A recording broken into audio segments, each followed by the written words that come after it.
আমার শৈশবের কালেও একজন মানুষ ছিল, তারে দেখার পরে এখনো পর্যন্ত মনে না করিয়া তারে ঘুমায় না একদিনও। হো, হো, হো,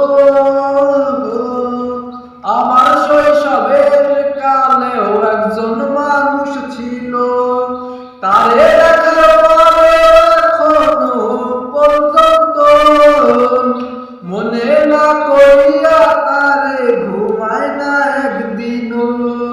হয়তো ফিরে আসবে সে এমন কোনো দিন, দেখবে খেজুর পাতার নিচে রঙিন পলিথিন।